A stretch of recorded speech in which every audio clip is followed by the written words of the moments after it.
What's up, baby? It's KD. Today we're going to be reviewing Uncharted 4 on the PS4.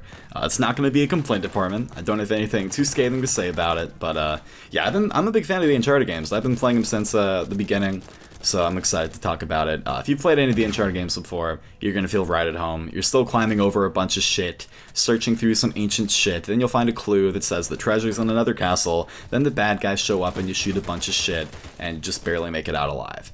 The same characters you love are still here, but this time they threw in Troy Baker in the mix, along with a host of really great voice actors. The voice acting talent is really kind of an all-star cast. It's just really good performance from everyone this time around. It was awesome. As for the new characters, I think Rafe is a cool villain, but Nadia, the female villain, she's kind of bland. She has some history with Sully, but that backstory isn't really expanded on at all, and at the end of the game, her closure is that she just leaves.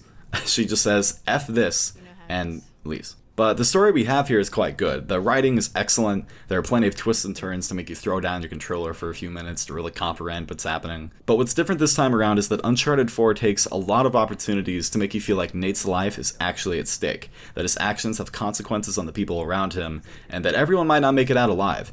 This kind of storytelling is much more mature than the previous games, but unfortunately, at the end of the game, everyone makes it out alive, rich, and without a scratch. The kind of ending I hate the most is where everything turns out in the best possible way. It's really unsatisfying when the dark tones that were worked out for so much of the game never really pan out at all. Like, there's this part at the end where Sam is trapped and he has no way of making it out, but he's happy because he found the treasure with Nate, and he can die happy knowing that Rafe bit the dust and Nate made it out okay. Well, Nate ends up saving him, and they both make it out okay.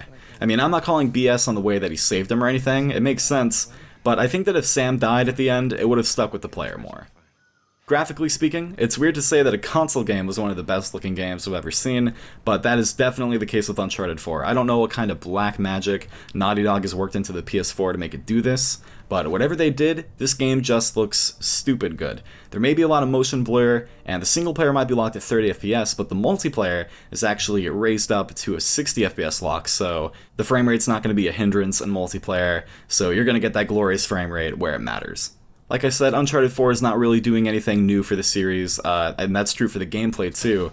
You're still climbing, shooting, puzzle solving, but all of these parts have received some great and modern improvements to them.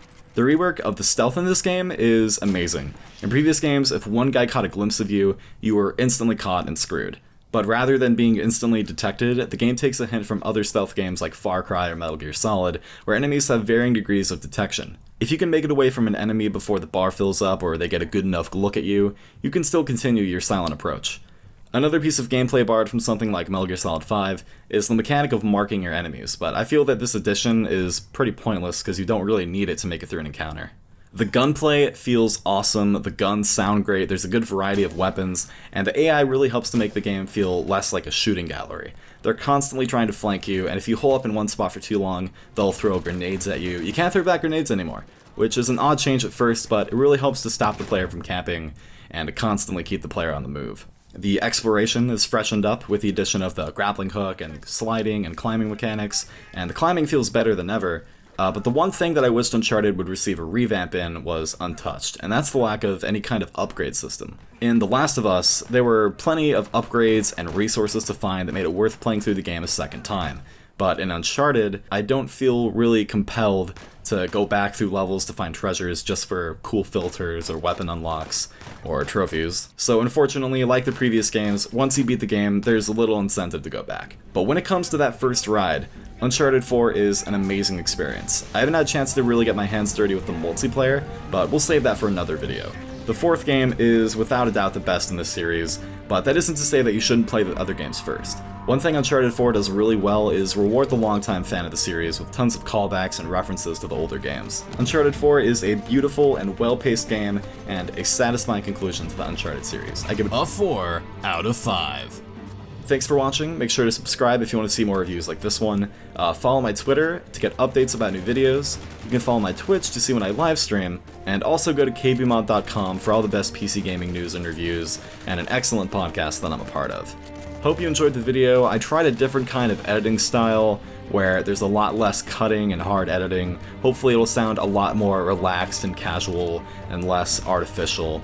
But let me know what you guys think in the comments, and I will see you in the next review. Later.